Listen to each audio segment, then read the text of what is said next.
খুশি কোটি কোটি, দুষ্টুমি খুব সোজা।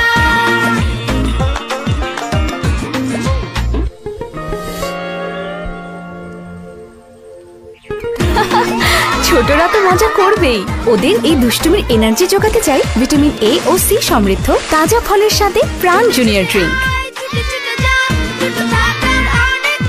প্রাণ জুনিয়র ড্রিঙ্ক, ছোট থাকার অনেক মজা।